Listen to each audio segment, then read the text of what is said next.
আলহামদুলিল্লাহ, আল্লাহ পাকের বিশেষ মেহেরবানি আর দয়া যে মহান রব্বুল আলামিন আমাদেরকে হজের একটি মাস জিলকদ মাসে পবিত্র দিন জুমার দিন দুনিয়ার ভিতরে সর্বোত্তম জায়গা আল্লাহ তাআলার পবিত্র ঘর মসজিদে পবিত্রতা অর্জন করে আসার মতো বসার মতো তৌফিক দান করেছেন। সেই মহান রবের দরবারে আমরা সকলেই দিল খুলে অন্তর থেকে শুকরিয়া আদায় করি। আলহামদুলিল্লাহ,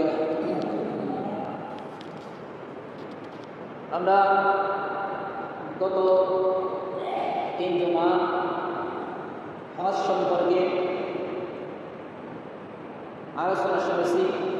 নিজের ফজিলত, হজ করলে কী হবে, না করলে কী হবে, উপকার কী, ক্ষতি কী,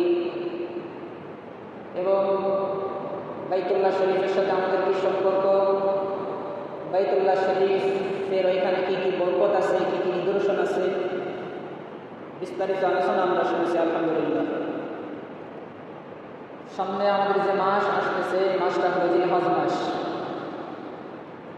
জিলহজ মাসে যেমনভাবে হাজিরা হজ করে, হজ করার জন্য বাইতুল্লাহ যেতে হয়, কিন্তু জিলহজ মাসের একটি গুরুত্বপূর্ণ দিন আছে, গুরুত্বপূর্ণ ইবাদত আছে। দিনটা হলো 10 জিলহজ। ইবাদতটা হলো আল্লাহ তাআলার সন্তুষ্টির উদ্দেশ্যে কুরবানি করা। তো জিলহজ মাসের আরও অনেক ফজিলত আছে। জিলহজ মাসের প্রথম 10 দিনের অনেক ফজিলত। সূরা ফাজরের শুরুতে আল্লাহ তাআলা বলেন, ওয়াল ফাজরি ওয়া লায়ালিন আশর। আল্লাহ তাআলা ওয়া লায়ালিন আশর 10টি রাতের কসম খেয়ে বলেছেন। মুফাসসিরিন কিরাম এই 10টি রাতকে বলেছেন যে জিলহজ মাসের এই 10টি রাত। তো জিলহজ মাসের এই 10টি রাতের অনেক ফজিলত, অনেক বরকত। জিলহজ মাসের 1 থেকে 9 পর্যন্ত যে তারিখ আছে, দিনগুলি আছে, এই দিনগুলিতে রাসূলুল্লাহ সাল্লাল্লাহু আলাইহি ওয়াসাল্লাম সিয়াম সাধনা করতেন, রোজা রাখতেন। এই রোজাগুলির অনেক ফজিলত আছে। যদি কোনো ব্যক্তি জিলহজ মাসের প্রথম 8 দিন রোজা রাখে, নফল রোজা পালন করে, আল্লাহ তাআলা ওই বান্দার জীবনের পূর্বে এক একটি রোজার পরিবর্তে 1 বছরের গুনাহকে ক্ষমা করে দেবেন। জিলহজ মাসের 9 তারিখ, এই 9 তারিখে যদি কোনো ব্যক্তি রোজা রাখে, আল্লাহ তাআলা পূর্বে এবং পরে 2 বছরে জীবনের সগীরা গুনাহগুলোকে আল্লাহ তাআলা ক্ষমা করে দেবেন। সুবহানাল্লাহ। ওই জিলহজ মাসের অনেক গুরুত্ব, অনেক ফজিলত। তার ভিতরে সর্বশ্রেষ্ঠ একটি গুরুত্বপূর্ণ দিন 10 তারিখ। হাজী সাহেবরা তো হজ করতে যায়, কিন্তু দুনিয়ার ভিতরে, সারা পৃথিবীর ভিতরে যে ইবাদতটি করতে পারে সেটি হলো কোরবানি। কোরবানি শব্দের অর্থ হলো নিকটবর্তী হওয়া। নিকটবর্তী হওয়া, আল্লাহ তাআলার সন্তুষ্টি অর্জনের মাধ্যমে আল্লাহ তাআলার নিকটবর্তী হওয়া। কোরবানি এর অনেকগুলি অর্থ আমরা বিভিন্নভাবে বলে থাকি। যেমন একজন তার সন্তানকে বলে যে তোর জন্য আমার জীবন কুরবানি করে দিয়েছে, বলে না এরকম? তার মানে অনেক কষ্ট করেছে। বিভিন্ন অর্থ হতে পারে। তো এই কোরবানি হলো আল্লাহ তাআলার সন্তুষ্টির উদ্দেশ্যে আল্লাহর দেওয়া সম্পদকে জবাই করা। তো সামনে যে কোরবানি আসছে, আমরা অনেকে মনে করি যে হযরত ইব্রাহিম আলাইহিস সালাম তার সন্তান, প্রথম সন্তান ইসমাঈল আলাইহিস সালামকে জবাই করতে নিয়ে গিয়েছিলেন, এখান থেকেই আমাদের কোরবানি শুরু। না, কথাটা এমনটা নয়। কোরবানি প্রথম জামানা থেকে হযরতে আদম আলাইহিস সালাতু ওয়াস সালাম থেকে প্রত্যেক জামানায় প্রত্যেক নবী উম্মতদের উপরে কুরবানি আল্লাহ তাআলা আবশ্যক করেছিলেন। আল্লাহ তাআলা বলেন, ওয়ালিকুল্লি উম্মাতিন জাআলনা মানসাকান লিয়াযকুরু ইসমাল্লাহি আলা মা রাযাকাহুম মিন বাহিমাতিল আনআম। সূরা হজের 34 নম্বর আয়াতে আল্লাহ তাআলা বলেন, ওয়ালিকুল্লি উম্মাতিন জাআলনা মানসাকান লিয়াযকুরু ইসমাল্লাহি আলা মা রাযাকাহুম মিন বাহিমাতিল আনআম। প্রত্যেক জামানায় প্রত্যেক নবীর উম্মতের জন্য আমি আল্লাহ তাআলা কুরবানিকে আবশ্যক করেছি। শুধু তোমাদের জন্য নয়, কুরবানি শুধু তোমাদের উপরেই নয়, পূর্বেকার সমস্ত নবীদের উম্মতের উপর, তাদের উপরে কুরবানিকে আমি আবশ্যক করেছিলাম। তারা যেন কি করতে পারে, তাদের পশু যখন জবাই করবে তখন আল্লাহর নামে করবে, আল্লাহর নাম নেবে। সুবহানাল্লাহ। তো কুরবানিগুলো করতে হয় কার নামে? আল্লাহর নামে। মানুষের পক্ষ থেকে আল্লাহর নামে হবে, আল্লাহর জন্য হবে।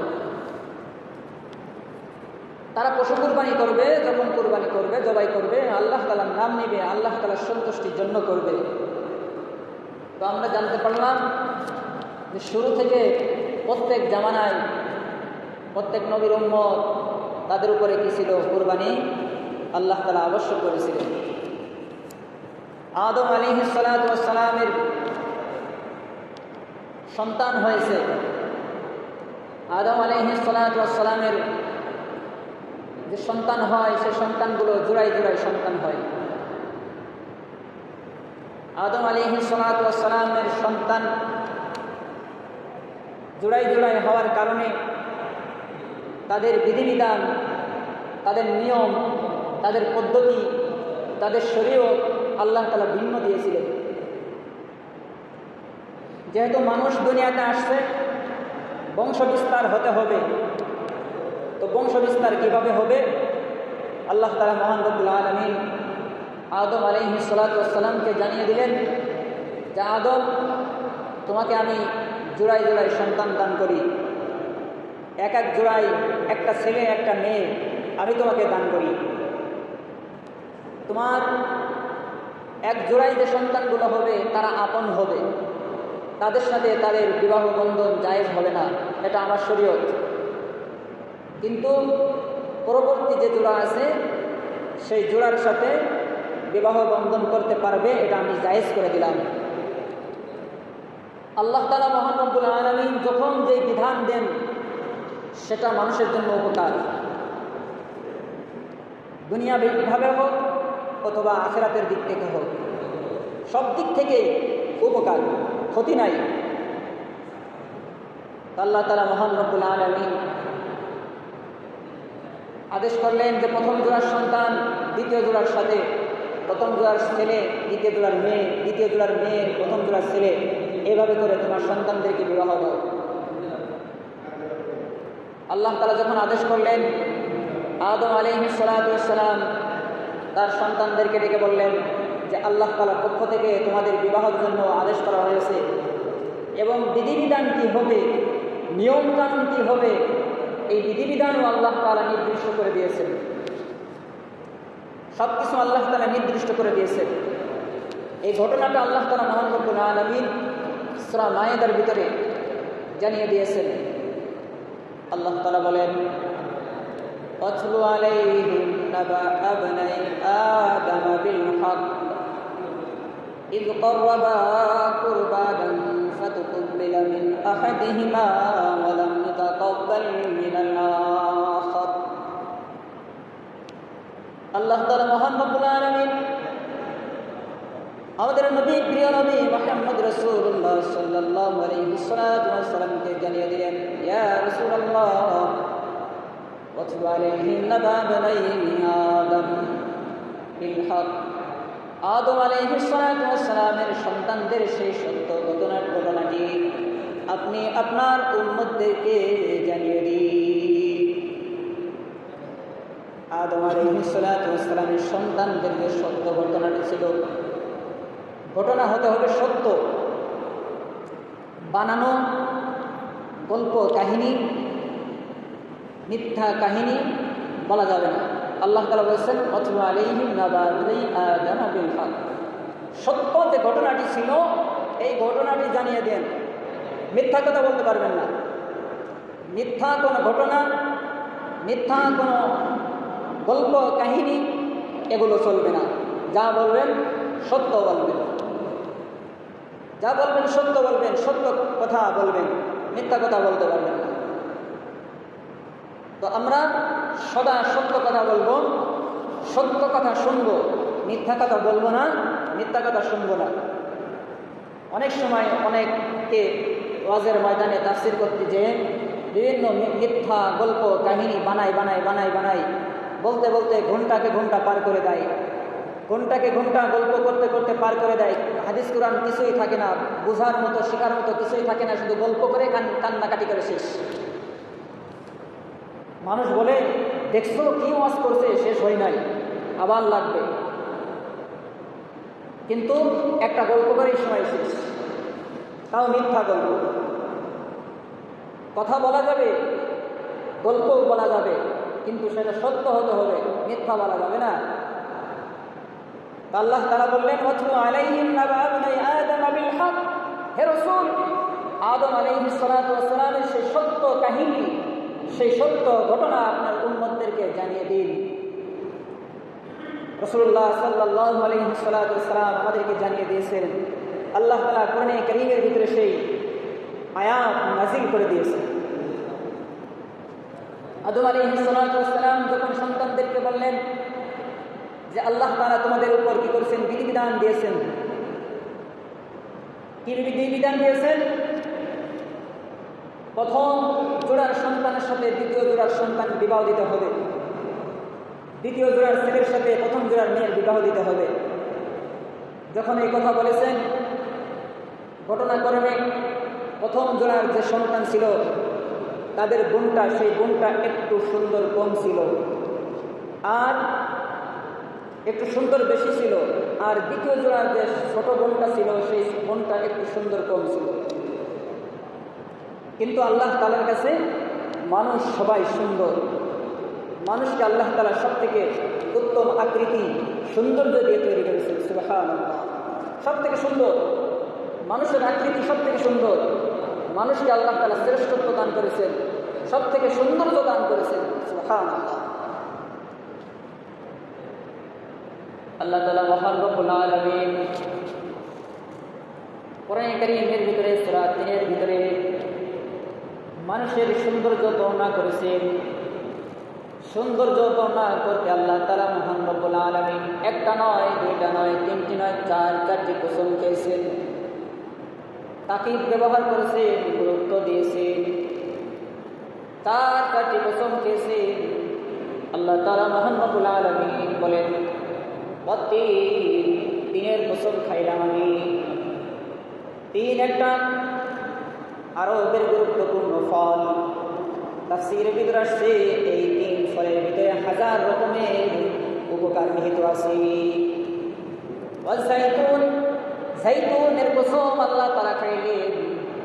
তুর সিনিন, তুর পাহাড়ের কসম আল্লাহ তাআলা খাইলেন, যেই পাহাড়ে মূসা কালিমুল্লাহ বারবার যাইতেন, আল্লাহ তাআলার সাথে কথা বলতেন।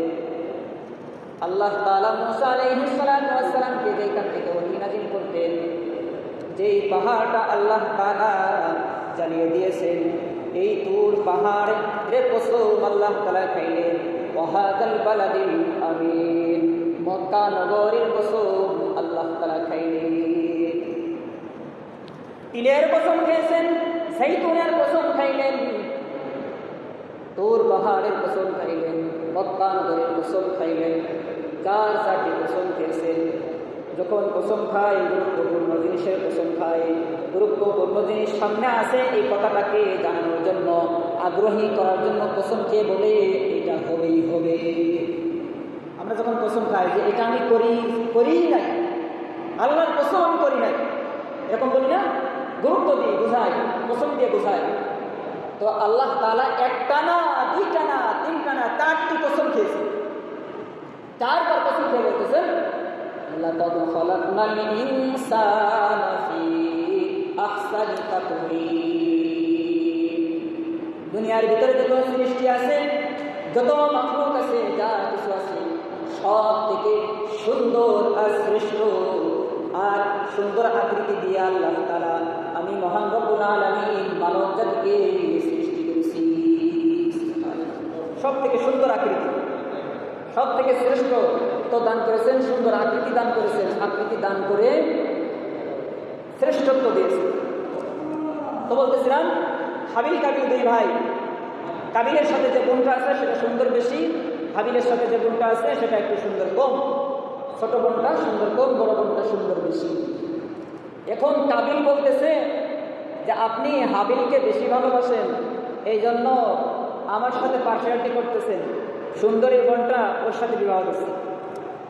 ঠিক আছে, সুন্দরী বোনটা ওর সাথে দিবেন, হাবিলের সাথে দিবেন, এটা আমি মানতে পারবো না, এটা আমি মানতে পারবো না। আদেশ করছেন কে? আল্লাহ, আল্লাহর আদেশ। কাবিল বলছে আমি এই আদেশ মানতে পারলাম না, আল্লাহর আদেশ অমান্য করলো, নিজের স্বার্থ থেকে গেছে, এখানে আল্লাহর আদেশ চলবে না, আল্লাহর আদেশ মানবে না।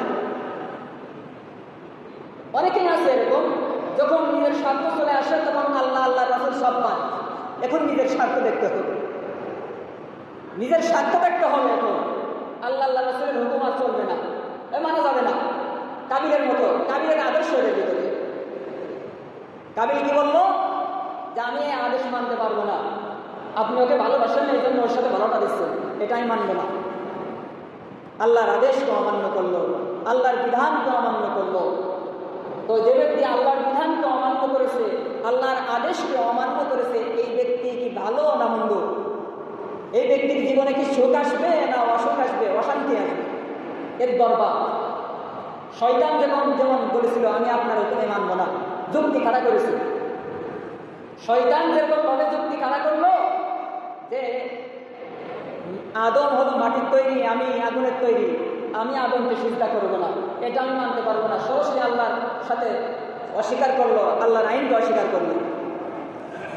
দুনিয়াতে এসে কাবিলও আল্লাহর আইন অস্বীকার করলো, আল্লাহর আইন আমি মানতে পারবো না, এই আইন আমি মানি না, আপনার এই কথা আমি মানি না, নবীর এই কথা আমি মানি না, যান আপনি এখান থেকে। তখন আদম আলাইহিস সালাম দেখলেন অবস্থা তো খারাপ, তাহলে কি করা যায়? তাহলে একটা কাজ করো, তোমরা কোরবানি করো, যার কোরবানি আল্লাহ তাআলা কবুল করবেন সে তার বড় বোনের সাথে, বড় জোড়ার ভিতরে যে বোনটা আছে সেই বোনটার সাথে বিবাহ হবে। কোরবানি করতে বলে আদম আলাইহিস সালাম চলে গেলেন মক্কায় হজ করার জন্য। এরপর দুইটি সন্তান তারা কোরবানি করবে, দুইটি সন্তান কোরবানি করবে। ছোট যে সন্তান হাবিল সে পশুপালন করত, আর বড় সন্তান কাবিল সে শস্য আদি কৃষি কাজ করত। তো যখন কোরবানি করার কথা বলা হয়েছে, যদিও কোরবানি করার কথা বলা হয়েছে, দুইজনের অন্তরের ভিতরে দুইটা জিনিস রয়েছে। একজনের অন্তরে রয়েছে আমি আল্লাহর হুকুম পালন করব, পিতার হুকুম মানব, নবীর হুকুম মানব। আর একজনের অন্তরের ভিতরে রয়েছে যা করবে করবে তাল গাছ আমার, আমি কোনো হুকুম মানবো না, আমি যেটা চাই সেটা আমার দেয়াই লাগবে, আমার মন মতো, আমার মন মতোই হতে হবে। দুইজনের নিয়ত দুই রকম, দুইজনের নিয়ত দুই রকম। এই জন্য রাসূলুল্লাহ সাল্লাল্লাহু আলাইহি ওয়াসাল্লাম বুখারী শরীফে প্রথম হাদিসে বলছেন ইন্নামাল আমালু বিন্নিয়াত, সব কিছু নিয়তের উপর নির্ভর করে। যদি নিয়ত ভালো হয়, যত ছোট কাজই হোক না কেন আল্লাহ তাআলা এই ছোট কাজকে অনেক অনেক গুণ বৃদ্ধি করে তার আমলনামায় লিখে দেবেন। সুবহানাল্লাহ। আর যত ভালো কাজ করুক, মসজিদ তৈরি করেছে, মাদ্রাসা তৈরি করেছে, কোরআন তেলাওয়াত করেছে, এরকম উন্নয়নমূলক কাজ করেছে, অনেক অনেক অনেক পাহাড় সমুদ্র নিয়ে উঠেছে, কিন্তু কোনো এই কাজে দিবে না নিয়ত খারাপ থাকার কারণে। রাসূলুল্লাহ সাল্লাল্লাহু আলাইহি ওয়াসাল্লাম জানান আখলিস দীনাকা ইয়াকফিকাল আমালুল কলিল, তোমার নিয়তকে পরিশুদ্ধ করো, পরিশুদ্ধ নিয়তে যদি সামান্য আমল করো এই আমলটা তোমার জান্নাতে যাওয়ার জন্য যথেষ্ট হয়ে যাবে। যদি নিয়ত ভালো থাকে, সুন্দর নিয়ত থাকে, ইখলাস থাকে, আল্লাহর সন্তুষ্টির উদ্দেশ্য থাকে, মানুষ দেখানো না, অন্য কোনো নিয়ত না থাকে, তাহলে তার এই আমলটা কবুল হবে। সাহাবী ইকরাম রাদিয়াল্লাহু তাআলা একটা খেজুর দান করেছেন, এই খেজুরকে আল্লাহ তাআলা পাহাড় সম করে তাদের আমলনামায় লিখে দিয়েছে। কারণ কি? ইখলাস ছিল, নিয়ত ভালো ছিল। আর আমরা অনেক আমল করি, অনেক দান সত্য করি, অনেক কাজ করি, কিন্তু নিয়ত খারাপ, মানুষ দেখতে, অমুকে দেখানোর জন্য, অমুকে দেখানোর জন্য, হ্যাঁ, বিভিন্ন আমাদের চিন্তা ভাবনা থাকে, বিভিন্ন চিন্তা ভাবনা নিয়ে আমরা যখন কাজ করি তখন কাজ হয়, কিন্তু কোনো আমলের সওয়াব হয় না, কাজে দেয় না এটা। তো নিয়ত পরিশুদ্ধ করতে হবে। তো এক ভাইয়ের নিয়ত পরিশুদ্ধ, আল্লাহর হুকুম মানবে, আর এক ভাইয়ের নিয়ত অপরিশুদ্ধ, সে তার যাই হুকুম হোক না কেন আল্লাহর হুকুম সে মানবে না, তার মন মতো সে চলবে। মন মতো চলা যায় না, আল্লাহর দুনিয়ায় চলতে হলে আল্লাহর হুকুম অনুযায়ী চলতে হবে, মন মতো চলার কোনো সিস্টেম নাই। যে সৃষ্টি করেছে তার হুকুম মতোই চলতে হবে, তার হুকুম মতোই চলতে হবে। যেমন ইঞ্জিনিয়ার একটা মেশিন তৈরি করেছে, এই মেশিনটা তৈরি করার পর ইঞ্জিনিয়ার বলে দেয় এতটুকু তেল দিতে হবে, এই জায়গা দিয়ে তেল দিতে হবে, এখান থেকে মোবিল দিতে হবে, এইভাবে চালাইতে হবে, এই কয়েক ঘন্টা চালাইলে ভালো থাকবে, বিভিন্ন নিয়মকানুন বলে দেয়। যখন ওই নিয়মকানুন অনুযায়ী চালানো হয় তখন ওই মেশিনটা সুন্দরভাবে চলে। আর তেলের জায়গায় মোবিল, মোবিলের জায়গায় তেল, সোজা না চালাইয়া উল্টা চালাইলাম, এরকম চালাইলে মেশিনটা চলবে না ক্ষতি হবে, বাস্ট হয়ে যাবে, নষ্ট হয়ে যাবে। তো আল্লাহ তাআলা আমাদেরকে তৈরি করেছেন, আমাদেরকে সৃষ্টি করেছেন, আমাদেরকে বানাইছেন কে? আল্লাহ। আমাদেরকে বানাই এমনি এমনি ছেড়ে দিয়েছেন নাকি? কোনো বিধান দেন নাই, কোনো ক্যাটালগ দেন নাই, নিজস্ব জীবন চালানোর জন্য কোনো বিধান দেন নাই, পারিবারিক জীবন চালানোর জন্য কোনো বিধান দেন নাই, রাষ্ট্রীয় জীবন চালানোর জন্য কোনো বিধান দেন নাই, নাকি সব দিয়েছেন? সব দেওয়া আছে। যদি আমরা সেইভাবে চলতে পারি তাহলে দুনিয়া এবং আখিরাত উভয় জাহানে কল্যাণকর হয়ে যাবে, আমরা শান্তিতে থাকতে পারি। তো এক ভাই আল্লাহর সন্তুষ্টির জন্য করছে, আর একজন করছে কার জন্য? নিজের কুপ্রবৃত্তি, নিজের মন মতো করছে। তো একজন নিয়ে গেছে তার শস্য আদি, ফসল আদি নিয়ে গেছে, তাও ভালোটা নেয় নাই, ভালোটা নেয় নাই, আর বাপ কোরবানি করতে বলেছে, যে কোরবানি যাই হোক একটা করি। আরেকজন কি করেছে? না, আল্লাহর পক্ষ থেকে হুকুম হয়েছে আমার পশুগুলোর ভিতরে যেইটা সব থেকে উৎকৃষ্ট, সুন্দর, হৃষ্টপুষ্ট, আমি সেইটা নিয়ে যাই। তো সে সব থেকে উত্তমটা নিয়ে গেছে, সে ভালোটা নিয়ে গেছে, উত্তমটা নিয়ে গেছে। আর যার মনের ভিতরে খারাপ, একটা দিলিত হলো। মানুষ বিভিন্ন কারণে কোরবানি দেয়, কেউ আল্লাহ সন্তুষ্টি দেয় জন্য দেয়, কেউ বিভিন্ন মানুষ লোক দেখানোর জন্য দেয়। কোরবানি আসলো, যদি কোরবানি না দিই তাহলে মানুষ কী করবে? ধনী মানুষ, এলাকার ভিতরে ধনী, মোটামুটি টাকা সম্পদ আছে, প্রবাসী, এই সেই, যদি একটা কোরবানি না দেয় মানুষ কী বলবে? এই জন্য কোরবানি দেয়। আবার কেউ কোরবানি দেয় যে কোরবানি যদি না দিই তাহলে তো সমস্যা, আত্মীয় স্বজন আসবে, আত্মীয় স্বজন, মেয়ে জামাইরা সবাই আসলে তো মোটামুটি 5-7 থেকে 10 কেজি গোশ লেগেই যায়, গোশ লেগে যায়। এত কেজি গোশ এমনি লাগে, বাজার থেকে কিনতে গেলে দামও বেশি। তাহলে কি করে একটা কোরবানি দিয়ে দিই? কোরবানি দিলে গোশের চাহিদাও ঘটবে, মানুষও জানতে পারবে আমাকে কোরবানি দিয়েছে, মানুষও জানতে পারবে আমাকে কোরবানি দিয়েছে। তাহলে কোরবানি কি জন্য হলো? মানুষ দেখানোর জন্য হলো, গোশ খাওয়ার জন্য হলো। এরকম কোরবানি আল্লাহ তাআলা কবুল করবেন না। এরকম কোরবানি আল্লাহ তাআলা কবুল করবেন, যেটা ইখলাসের সাথে আল্লাহর সন্তুষ্টির জন্যই হবে, আল্লাহ তাআলা সেটাই কবুল করবেন। তো বিভিন্ন মানুষ বিভিন্ন কারণে এইভাবে নিয়ত খারাপ, বিভিন্ন নিয়তের কারণে কোরবানি দেয়। যেমন এই কাবিল কোরবানি দিচ্ছে বউ পাওয়ার আশায়, সুন্দরী বউ পাবে তাই কোরবানি দিচ্ছে, তাছাড়া তো কোরবানি দিত না। সুন্দরী বউ পাবে, সুন্দরী মেয়ে পাবে, তার সাথে বিবাহ হবে, সেই উদ্দেশ্যে সে কোরবানি দিচ্ছে, ভালো উদ্দেশ্যে না। তো এই অনেকেই আছে, অনেক মানুষ আছে নারীর পাল্লায় পড়ে, নারীদের পাল্লায় পড়ে তার জীবন মরণ সব কিছু ধ্বংস করে ফেলে দেয়।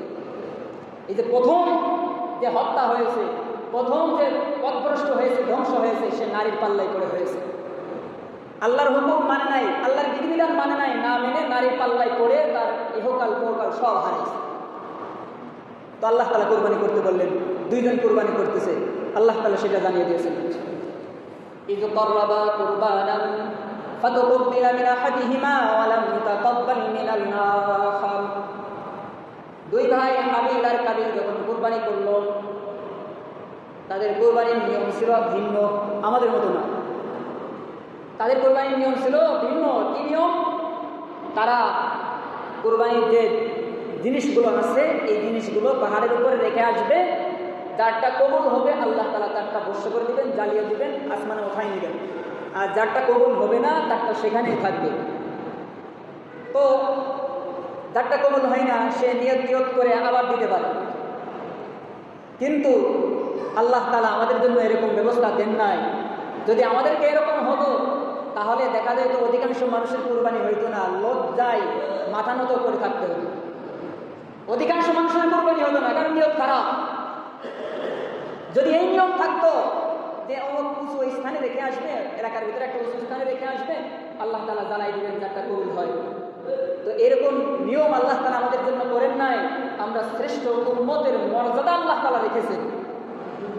শুধু তাই নয়, মর্যাদা তো রাখছেও, সাথে সাথে কুরবানির গোশত খাওয়ার ব্যবস্থা আল্লাহ তাআলা আমাদের জন্য করে দিয়েছেন। সুবহানাল্লাহ, আল্লাহ তাআলা আমাদের জন্য করেছেন। তো আমাদের শুকরিয়া আদায় করার দরকার, আল্লাহ সন্তুষ্টির জন্য করার দরকার। তো এইভাবে যদি বিধিবিধান হতো তাহলে মানুষ কয়জন কুরবানি কবুল হতো, সবাই বেজ্জত হতো।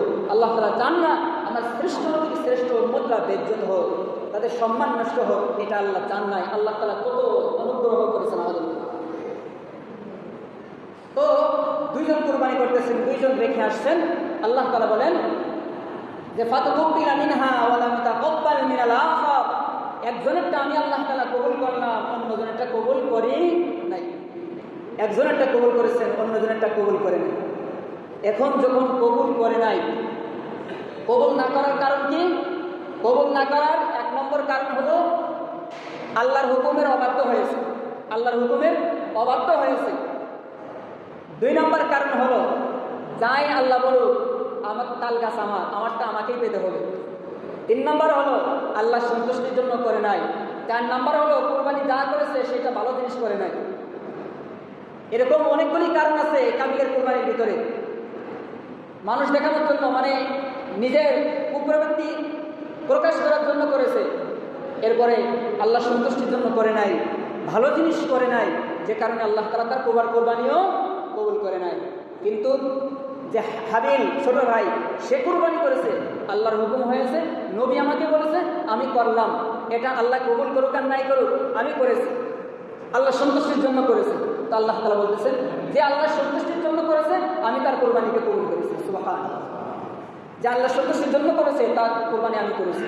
এখন কাবিলের কুরবানি কবুল হয় নাই, কাবিল তো পেরেশান হয়ে গেছে যে আমার বোনটাকে বিবাহ করতে পারলাম না। এই যে তার মনের আশা পূরণ হইতেছে না, মনের আশা পূরণ না হওয়ার কারণে ছোটবার উপরে খেপে গেছে, তোর জন্য কুরবানি আমার কবুল হয় নাই, তোর জন্য কুরবানি কবুল হয় নাই, তোর জন্য আমি এই সম্পদ পাই নাই। সে সম্পদ নারী হোক, নারীরা হচ্ছে দুনিয়ার ভিতরে সর্বোত্তম সম্পদ। আল্লাহ রাসূল হাদিসের ভিতরে বলছেন তোর জন্য আমি এই সম্পদ পাই নাই, তোর জন্য আমি এই টাকা পয়সা পাই নাই, তাই তোর রাখবো না। এরকম হয় না দুনিয়ার ভিতরে, যে তোর সাথে আমার মিললো না, তোর সাথে আমার এই টানটানটা চললো না, ওটা ফেলে দে। লোকজনের কি বলে, ওকে ফেলে দে, ওরা দুনিয়াতে রাখার দরকার নেই। এটা কি স্বভাব? এই কাবিলের স্বভাব। কাবিলের স্বভাব চলে আসছে এই সমস্ত ব্যক্তিদের উপরে, যে মন মতো হলো না তাহলে ওকে ফেলে দে, ওরা আর রাখা যাবে না, দুনিয়া থেকে বিদায় করে দে। তো কাবিলের মন মতো হয় নাই, কার জন্য হয় নাই? হাবিলের জন্য হয় নাই। এবার বলতেছে লাখ তোলাম না, আমি তোকে হত্যা করবো, লাখ তোলাম না, আমি তোকে হত্যা করব। কেন হত্যা করবে?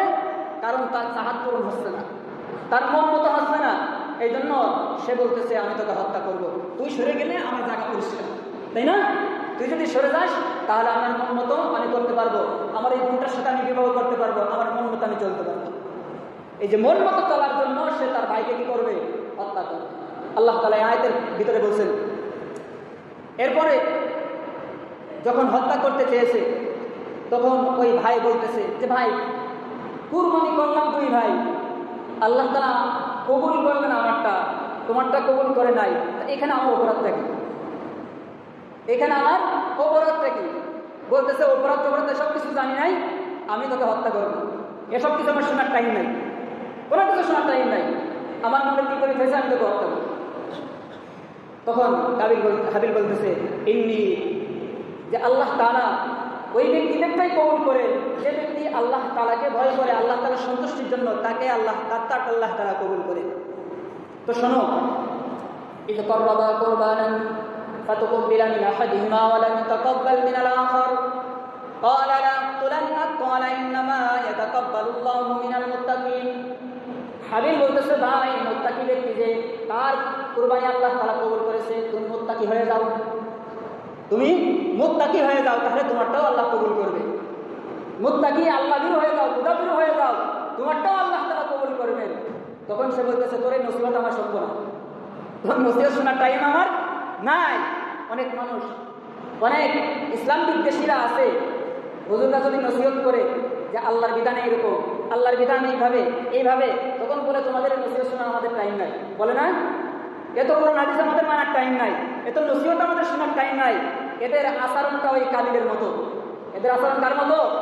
কাবিলের মতো। কাবিলের রক্তের সোয়াইরা পেয়েছে, কাবিলের মতো আচরণ এদের। তো বলতেছে, যতই নসিহত করো কোনো কাজ হবে না, কি করবো? আমি তোমাকে হত্যা করব। তখন দ্বিতীয় ভাই বলতেছে, লাইন বাসাত তাইলাইকা, তুমি যদি আমার দিকে তোমার হাতকে প্রসারিত করো, আমি আমার হাতকে তোমার দিকে প্রসারিত করবো না, আমি তোমাকে হত্যা করবো না, আমি তোমাকে হত্যা করবো না। ইন্নী উরিদু আন তাবুআ বিইসমি ওয়া ইসমিকা ফাতাকুনা মিন আসহাবিন নার। তবে শোনো, তুমি যদি আমাকে হত্যা করো, আমার দিকে অগ্রসর হও, তাহলে আমার যত গুনাহ আছে এবং তোমার যত গুনাহ আছে, সব গুনার ভার তোমার উপরে পড়বে এবং তুমি ক্ষতিগ্রস্ত হয়ে যাবা। তুমি ক্ষতিগ্রস্ত হয়ে যাবা, তোমার বিপদ আছে, শুনে নাও, তোমার বিপদ আছে। তোকে কিন্তু শয়তান তাকে এমনভাবে কুমন্ত্রণা দিয়েছে, আল্লাহ তাআলা পরে আয়াতে বলেন, ফাতাওয়াতুলাহু নাফসুহু কতলা আখি। শয়তানের প্ররোচনায় পড়ে তার মনের ভিতরে যে কুপ্রবৃত্তি আছে, মনের ভিতরে যে শয়তান আছে, এই শয়তান তাকে উদ্দীপিত করেছে, উদ্দীপিত করে তাকে তার ভাইকে হত্যা করার দিকে অগ্রসর করেছে। ফাকাতালাহু, সে তার ভাইকে হত্যা করে ফেলেছে, তার ভাইকে হত্যা করে ফেলেছে, ভাইকে হত্যা করে ফেললো। এই যে হত্যা যখন করছে, তখন সে চিন্তা করতেছে, পেরেশান হয়ে গেছে। এই প্রথম যে হত্যা করেছে, সে প্রথম হত্যাকারীকে কাবিল, প্রথম হত্যাকারীকে কাবিল, প্রথম জুলুমকারী, প্রথম হত্যাকারী কাবিল। তো আল্লাহ তাআলা মহান রব্বুল আলামিন জানিয়ে দিয়েছেন, যত হত্যাকারী আসবে সমস্ত হত্যার একটা অংশ কাবিলের আমল নামায় যাবে। এবং হত্যা করাকে আল্লাহ তাআলা নিষেধ করেছেন। যদি কোনো ব্যক্তি হত্যা করে, হত্যার কি শাস্তি? দুইটা আয়াত বলে শেষ করব। হত্যার কি শাস্তি? আল্লাহ তাআলা বলেন, যদি কোনো ব্যক্তি হত্যা করে, একজনকে হত্যা করলো, কেমন যেন সে গোটা জাতিকে হত্যা করলো। একজনকে হত্যা করলো মানে গোটা জাতিকে হত্যা করলো। একজন আল্লাহর বান্দার রক্তের কি দাম? একজন আল্লাহর বান্দার রক্তের কি দাম? আল্লাহ তাআলা কোরআনে কারীমের ভিতরে জানাচ্ছেন যে একজনকে হত্যা করলো মানে গোটা জাতিকে হত্যা করলো। একজন বান্দাকে বাঁচিয়ে দিল মানে গোটা জাতিকে বাঁচিয়ে দিল। রক্তের কি দাম? রক্তের কি দাম? তো আল্লাহ তাআলা হত্যা করতে নিষেধ করেছেন। রাসূলুল্লাহ সাল্লাল্লাহু আলাইহি ওয়াসাল্লাম হাদিসের ভিতরে জানান, সব থেকে যে বড় বড় গুনাহগুলি আছে, শিরকের পথে সব থেকে বড় গুনাহ হলো হত্যা করা, মানুষ হত্যা করা। কিন্তু এখন দেখা যাচ্ছে বিড়াল আছে, যাকে মন চাচ্ছে তাকে হত্যা করতেছে, যখন তাকে হত্যা করতেছে। এমনকি পেটের বাচ্চাটাকেও মা হত্যা করে, পেটের বাচ্চাটাকেও মা হত্যা করে। আল্লাহ তাআলা এটা তো আগের থেকে জানতেন, এজন্য আগের থেকেই জানিয়ে দিয়েছেন, ওয়ালা তাকতুলু আওলাদাকুম খাশিয়াতা ইমলাক। তোমরা তোমাদের সন্তানদেরকে দুর্ভিক্ষর কারণে, রুজি রোজগার কম হবে এই কারণে সন্তানদেরকে হত্যা করিও না। রুজি রোজগারের সমস্যা হবে সেই কারণে সন্তানদেরকে হত্যা করো না। অনেক মানুষ সন্তান নিতে চায় না, একটা হলে ভালো হয়, দুইটার বেশি নয়। এটা আল্লাহর বিধান না, আল্লাহর বিধান না। আল্লাহ তাআলা সন্তানদেরকে হত্যা করতে নিষেধ করেছে। হত্যাকারীরা কিয়ামতের ময়দানে তাদেরকে পেশ করা হবে, ওই সন্তানদেরকেও পেশ করা হবে। তাদেরকে বলা হবে, কেন হত্যা করা হয়েছিল? হত্যাকারীদেরকে সামনে পেশ করা হবে এবং তাদেরকে উপযুক্ত শাস্তি দেওয়া হবে, উপযুক্ত শাস্তি দেওয়া হবে। আল্লাহ তাআলা আমাদেরকে এই সমস্ত খারাপ দিক থেকে হেফাজত করুন, আমিন। একজন মুসলমানের রক্ত সময় গেছে। রাসূলুল্লাহ সাল্লাল্লাহু আলাইহি ওয়াসাল্লাম বলেন, আমি তিনটা জিনিসকে সম্মানিত করেছি, হারাম করেছি। একটা হলো বিদায় হজের মাসে আল্লাহ রাসূল এই বয়ানটা করেন, তিনটা জিনিসকে হারাম করেছি। আজকের দিন বিদায় হজের দিন, এই দিনটা যেমন সম্মানী, তেমন একজন ইমানদার, একজন বান্দার রক্ত এরকম সম্মানিত। কেউ কারো রক্তকে প্রবাহিত করতে পারবে না, হত্যা করতে পারবে না, কাউকে আঘাত করতে পারবে না, কেউ কাউকে আঘাত করতে পারবে না। একজন মুসলমান ইমানদার, একজন বান্দার রক্তের দাম কেমন আজকের দিন, এই বিদায় হজের ভাষণের দিন, বিদায় হজের যে দিন আছে এই দিনের মতো সম্মানিত। একজন মুসলমান, একজন ইমানদারের সম্পদ, কেউ কারো সম্পদ নষ্ট করতে পারবে না, কেউ কারো সম্পদ নষ্ট করতে পারবে না। এখন দেখা যাচ্ছে একটু বিরোধিতা হলে একজনের সম্পদ আরেকজন নষ্ট করে, একজনের সম্পদ আরেকজন নষ্ট করে। সম্পদ নষ্ট করতে বিদায় হজের ভাষণের দিন আল্লাহ রাসূল বলে গেছেন যে আজকের এই কুরবানির দিন এবং এই হজের দিন, এই সমস্ত দিন যেমন সম্মান আছে, একজন মুসলমান, একজন বান্দার সম্পদের তেমন সম্মান আছে। কেউ কারো সম্পদ নষ্ট করতে পারবে না, একজন বান্দার সম্মান কেউ নষ্ট করতে পারবে না, একজন বান্দার সম্মান কেউ নষ্ট করতে পারবে না। এই যে মক্কাতুল মুকাররমা, এই যে হারাম শরীফ আছে, এই হারাম শরীফের সম্মান যেমন একজন মুসলমানের, একজন বান্দার সম্মান তেমন, কারো সম্মান নষ্ট করতে পারবে না, সম্মান নিয়ে স্মৃতি খেলতে পারবে না, আল্লাহ রাসূল বলে গেছেন। কিন্তু দেখা যায় আমরা যখন বিরোধিতা হয়, কাউকে হত্যা করি, কারো গায়ে হাত তুলি, বিরোধিতা হলে কারো সম্পদ নষ্ট করি, একটু বিরোধিতা হলে তার কুৎসারটনা করি, তার নামে বদনাম দিয়ে বেড়ায়, তার মান সম্মান নষ্ট করে বেড়ায়। এটা বিদায় হজের ভাষণের দিন আল্লাহ রাসূল নিষেধ করে গেছেন, হারাম করে গেছেন। তো কাবিলের ঘটনা বলে শেষ করে দিই। কাবিল তার ভাইকে হত্যা করে ফেলেছে, হাবিলকে হত্যা করেছে। ওইদিকে বাইতুল্লাহ শরীফে গেছে বাবা আদম আলাইহিস সালাম। আদম আলাইহিস সালাম ওইখানে যেয়ে দেখে যে সে যা খায় সব মানে স্বাদ নাই, কোনো কিছুতে স্বাদ নাই। কিন্তু এত স্বাদ নাই কেন? যা খায়, ফলফুল যা খায়, স্বাদ নাই। স্বাদ না থাকার কারণ তার সন্তান হত্যা করেছে, অন্যায় করেছে, জুলুম করেছে। এই জুলুমকে আল্লাহ তাআলা চারিদিকে ছড়িয়ে দিয়েছেন। এই জুলুমের কারণে ফল ফুলেদের আর স্বাদ নাই, মজা নাই। তো যা কিছু হয়, বিপর্যয়গুলো যা কিছু হয়, সব কিছু মানুষের দুই হাতের কামাই। মানুষে অন্যায় করে, মানুষ গুনাহ করে, মানুষ জুলুম করে। এই জুলুম, অন্যায়, অত্যাচার, গুনাহের পরিবর্তে আল্লাহ তাআলা দুনিয়ার নিজামকে পরিবর্তন করে দেন, বিভিন্ন বিপর্যয়গুলো আল্লাহ তাআলা দিয়ে দেন। তো হত্যা করার পরে এখন সে আফসোস করতেছে। তখন আফসোস করে আর লাভ আছে?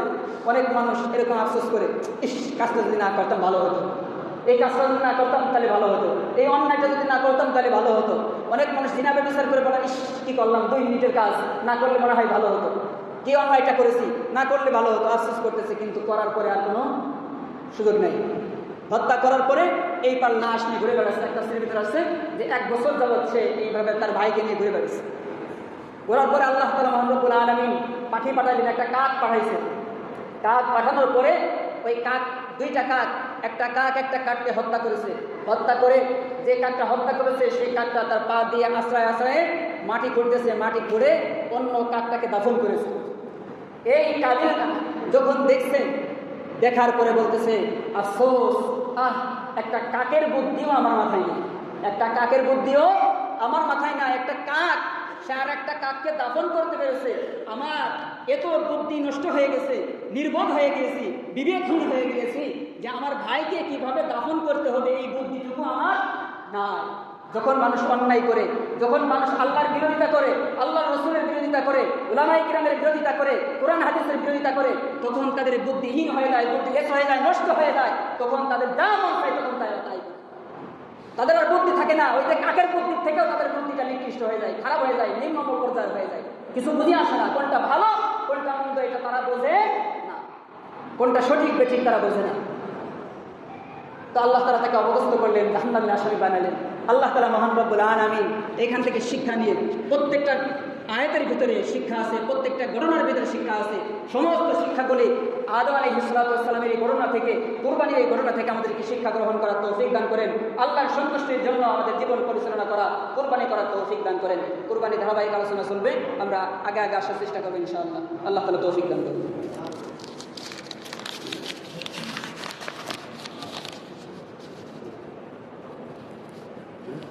আলহামদুলিল্লাহ, মসজিদের